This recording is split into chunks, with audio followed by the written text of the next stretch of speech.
Introducing Korean broadcast content that you won't be able to stop watching. For weary modern souls, Dr. Romantic, the quirky genius doctor of Puldam Hospital, prescribes heartwarming tales of humanity. A couple together for 7 years sees their rose-tinted glasses shatter. Can they keep their relationship alive? Discover the raw stories of youth, work, and love. Beyond what social media can show, experience the vibrant Korea through its hidden gems. Mama, the ultimate K-pop festival for global fans. Find your star in a feast of trendy music and electrifying performances. Now, the whole world enjoys it together.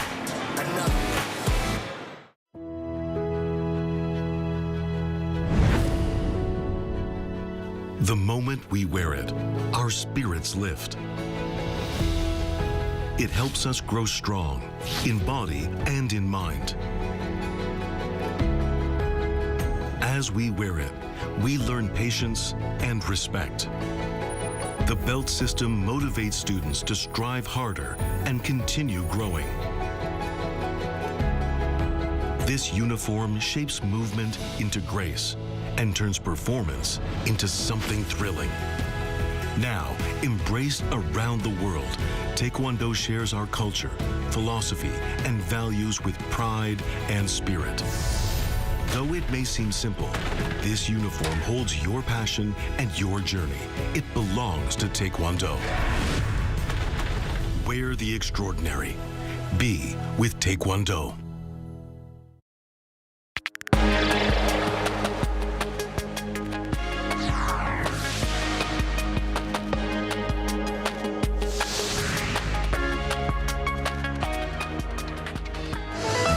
Tensions are escalating in the Middle East as the United States carried out further strikes against Iran, after Iran responded to earlier strikes with attacks on 5 Gulf nations. Iran claimed it had once again closed the Strait of Hormuz, but U.S. President Donald Trump rejected the claim, insisting that traffic is flowing. An intense heat wave has swept much of South Korea, with daytime highs forecast to reach between 30 and 37 degrees Celsius in most parts of the country today. Although temporary relief is expected to arrive tomorrow as the seasonal rain front moves in, forecasters warn that temperatures will likely climb again once the rain passes. Leveraged and inverse ETFs linked to SK hynix shares are set to debut on the New York stock market this week. This comes after the Korean chip maker's Nasdaq debut last week, when its American depository receipts surged around 13% from the initial offering price, making it the largest ever U.S. listing by a foreign company. South Korea is enduring its most intense heat wave of the summer, with temperatures climbing as high as 37 degrees Celsius in tropical nights affecting much of the country. Our Lee Seung-jae starts us off. South Korea is sweltering under an intense heat wave, with scorching temperatures and tropical nights affecting much of the country on Monday. Daytime highs are forecast to reach between 30 and 37 degrees Celsius, while most regions are expected to see a heat index of around 33 degrees through Tuesday. Parts of Central Korea, Gyeongsangbuk-do Province, and Jeollabuk-do Province could feel as hot as 35 degrees. Seoul recorded its first tropical night of the year and its hottest temperature so far at 35 degrees Celsius, prompting authorities to expand the tropical night advisories.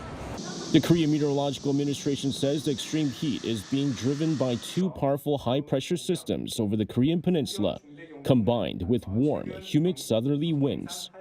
Heatwave advisories remain in effect across most of the country as a strong upper-level high-pressure system and hot, humid southerly winds fuel the extreme heat, with severe warnings issued for Pohang and Gyeongsan in Gyeongsangbuk-do Province. Temporary relief is expected to arrive from Tuesday as the seasonal rain front moves in, bringing monsoon showers nationwide and temporarily easing the extreme heat. However, forecasters warn temperatures are likely to climb again once the rain passes, meaning the summer heat is far from over. Many people have sought relief from the heat at Seoul's Han River swimming pools, where crowds packed the facilities to cool off and escape the lingering summer temperatures. It feels like the heat disappears all at once. It's cool and nice. Playing at night feels romantic. With much of the summer still ahead, many will continue to seek out any relief from the heat, both during the day and night. Lee Seung-jae, Arirang News. The Korean government and ruling Democratic Party have pledged to make the second half of this year the starting point for a major economic leap. At a policy meeting on Monday, the two sides discussed a growth strategy centered on the three mega projects and key legislative reforms, including accelerating investment in chips and data centers. The DP floor leader said the party aims to deliver tangible improvements to people's livelihoods by prompting regional-led growth and pursuing structural reforms. The government also outlined plans to strengthen its response to economic risks by creating an integrated system to manage housing market stability and foreign exchange markets, while tackling long-term challenges such as widening inequality. The heavy losses in semiconductor shares triggered a sell-side sidecar on Korea's benchmark KOSPI this morning. The measure was imposed at around 10:30 a.m. after the KOSPI 200 futures dropped more than 5% from the end of trading on Friday. The benchmark index opened lower and hovered near the previous close before turning sharply lower. Steep declines in major chip stocks fueled the market sell-off. SK hynix was down more than 8% and Samsung Electronics more than 4% when the sidecar was activated. Following U.S. listing of SK hynix American Depository Receipts last week, leveraged and inverse exchange-traded funds, or ETFs, tied to the underlying asset are set to debut on the New York stock market early this week. According to major U.S. ETF issuers, multiple ETFs linked to the SK hynix ADR are scheduled for launch on Monday and Tuesday. U.S. ETF issuers have already been managing single stock leveraged and inverse ETFs, tracking major tech heavyweights listed in New York, such as Nvidia, Tesla, and Alphabet. The SK hynix ADR made its debut on Wall Street on Friday, surging approximately 13% from its initial offering price to close at around $168.5. The United States and Iran have exchanged heavy attacks, sharply escalating tensions across the Gulf region. Despite the strikes, U.S. President Donald Trump has rejected Iran's claim that it had closed the Strait of Hormuz. Our Cho Young-in reports. The U.S. continued strikes against Iran over the weekend, which U.S. Central Command said in a social media post on Sunday, were meant to degrade Iran's ability to attack civilian mariners and commercial ships freely transiting the Strait of Hormuz. CENTCOM said President Trump ordered the strikes to hold Iranian forces accountable. According to the latest reports, around 140 Iranian targets were hit, including missile and drone launch sites, in an effort to weaken Iran's ability to threaten civilian shipping in the strategic waterway. Iran's armed forces had launched waves of missiles and drones targeting U.S. military bases across the Persian Gulf, including bases in Jordan, Qatar, Kuwait, Bahrain, and Oman, in response to U.S. bombings against military facilities late last week. Iran's state-run Islamic Republic news agency reported that enemy projectiles had struck Qasem Island, a strategically important island in the Gulf that is home to a major Islamic Revolutionary Guard Corps base. Later reports indicated that additional military facilities in Bandar Abbas, Kesh, and Hajabad had also been attacked. The sharp escalation and hostilities came as Iran's Islamic Revolutionary Guard Corps announced that it had shut the Strait of Hormuz. However, President Trump immediately rejected the claim and said traffic is flowing. U.S. Central Command has also insisted that the strait remains open, adding that U.S. forces are positioned and prepared to ensure freedom of navigation in the vital waterway. Cho Young-in, Arirang News. Meanwhile, in Venezuela, the death toll from the country's devastating twin earthquakes has now climbed to 4,490, according to updated figures released by the country's government. The official number of injured remains at 16,740, while 17,907 people have been left homeless. Officials reported that 856 buildings were damaged and 1,222 aftershocks have been recorded since the main quake struck on June 24th. The United Nations has estimated that around 50,000 people remain missing beneath the rubble as search and rescue operations continue.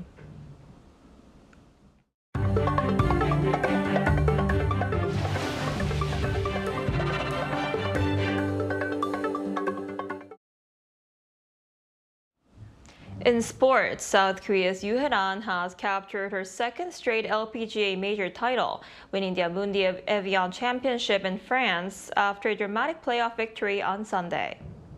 The world number 7 defeated Canada's Brooke Henderson on the first playoff hole after the pair finished tied at a 19 under par 265. Yu led by 5 shots during the final round before being forced into extra holes, where she sealed the win with a birdie. It marks her 5th LPGA Tour title overall and comes just 2 weeks after her breakthrough major victory at the KPMG Women's PGA Championship. She is now the first South Korean golfer since Park In-bi in 2013 to win back-to-back LPGA major championships. With Korea's low birth rate remaining a pressing social issue, one Buddhist temple is offering a unique way for singles in their 20s and 30s to find love. Our Hong Seo-jung has a story. With their hearts fluttering with anticipation, participants one by one slowly make their way into the temple. 10 men and 10 women have gathered here, each hoping to find the one.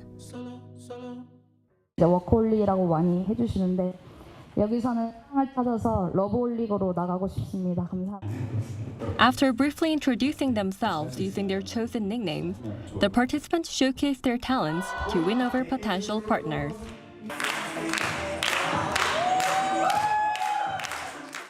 They are then randomly paired up for a stroll through the temple grounds. By sheer coincidence, some participants are matched with the same partner 3 times in a row. As we keep talking, we gradually get to know each other better. Surprisingly, this matchmaking program is taking place at the Naksansa Temple in Yangyang in Gangwon-do Province. Drawing more than 4,000 applicants, the program was first launched as part of a public awareness initiative to address Korea's low birth rate. Naksansa Temple has long been regarded as a place where wishes come true and meaningful connections begin. We hope the time spent here will lead each participant to a special encounter and a lasting bond. Following the rules of the temple stay, the participants change into Buddhist robes and share a traditional temple meal. They also take part in a date where one person is blindfolded while the other guides them through the temple grounds. Relying on each other every step of the way, they gradually get to know one another better and grow closer. Against the backdrop of the sea, a tea session builds a romantic atmosphere where conversations naturally deepen.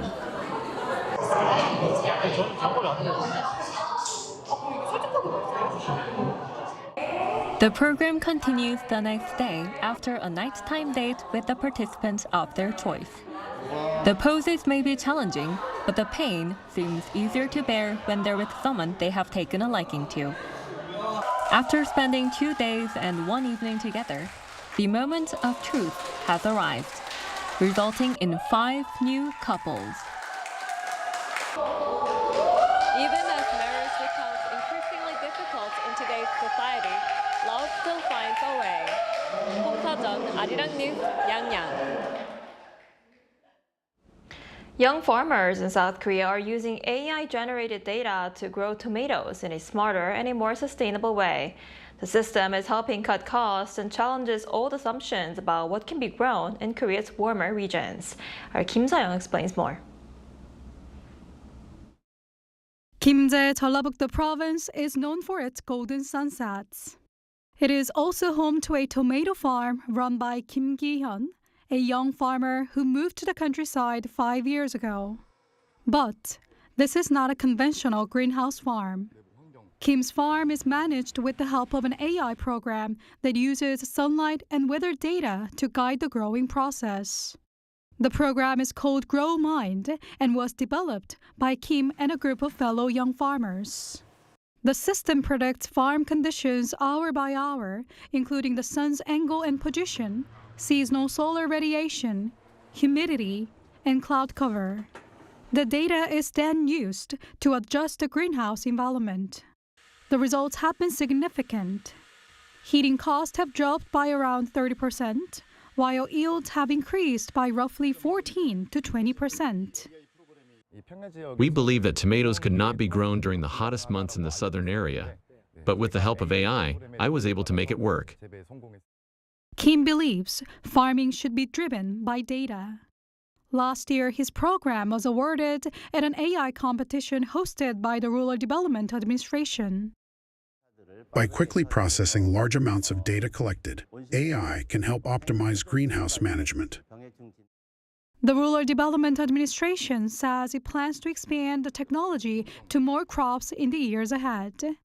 Kim Seoyoung, Arirang News.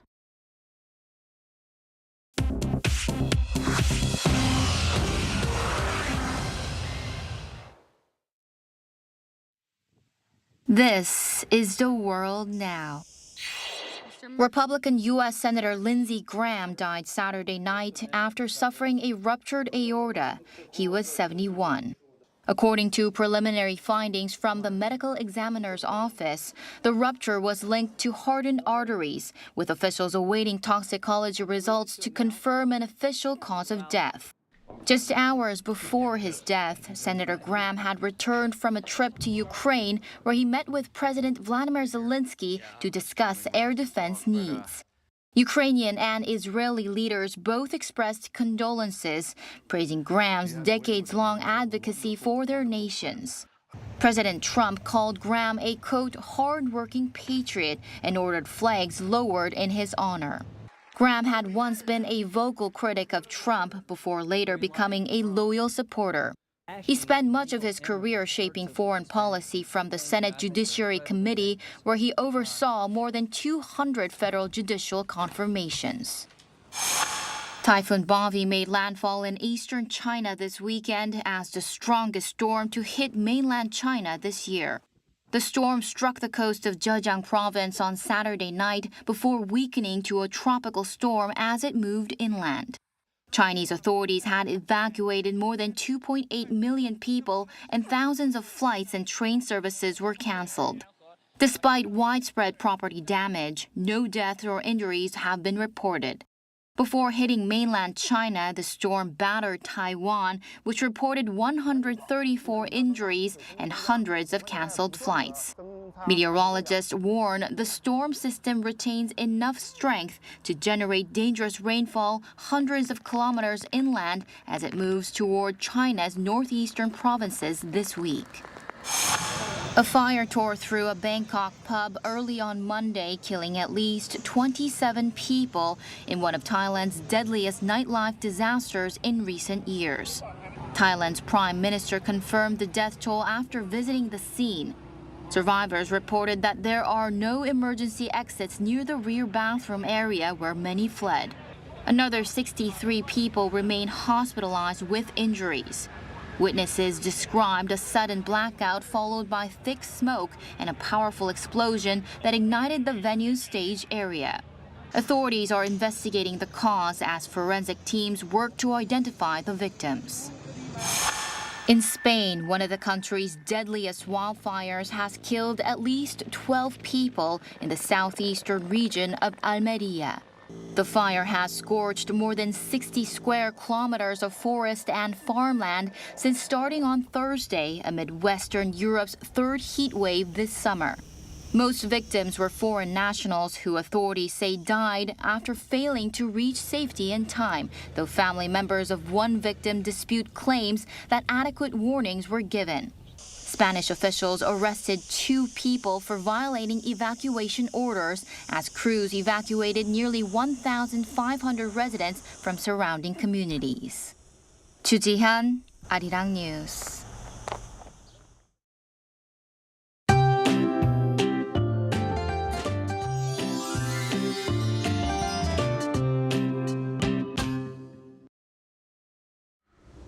Intense heat has been taking over across Korea as the monsoon briefly takes a break. Seoul experienced its second consecutive tropical night as overnight temperatures stayed above 25 degrees Celsius. And today feels like temperatures will climb to around 35 degrees Celsius here in the capital. In fact, most regions are under heat wave alerts and tropical night advisories, so please take care. Meanwhile, a few showers are possible this afternoon and evening in central Korea and Jeollabuk-do province, bringing 5 to 40 millimeters of rainfall. Then 5 to 20 millimeters of shower is expected in the southwestern regions as well as Jeju-do Island. And this afternoon, Seoul will be getting up to 33 degrees Celsius.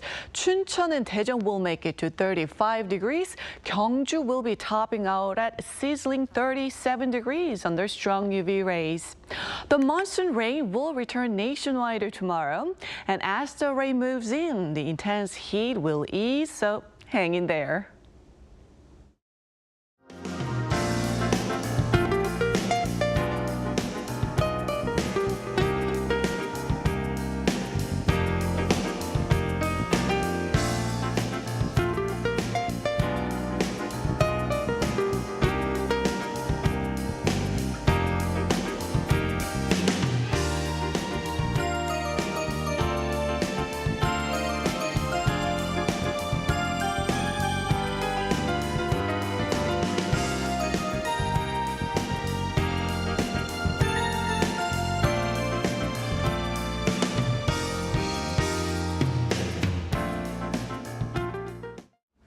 Now that's all we have for today's noon edition of Arirang News. Thank you for watching. We'll be back at 5 p.m. Korea time. Stay tuned.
Across borders, surging forward without limits, Korea.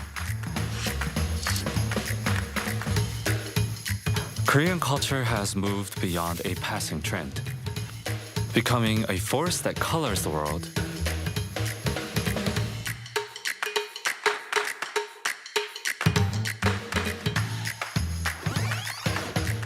And perhaps its origins trace much further back into our own history.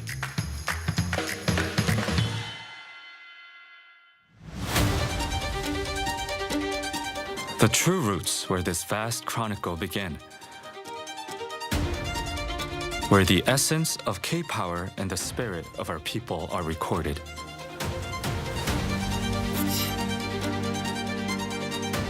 In the 17 seconds you casually pass by, thousands of years are breathing within. The moment your gaze lingers, and your curiosity is stirred, the radiant faces of our history begin to awaken.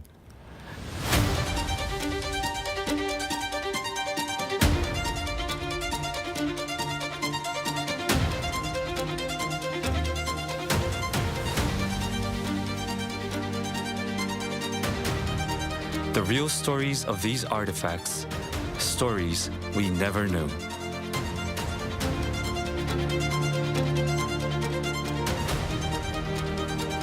It begins here, now.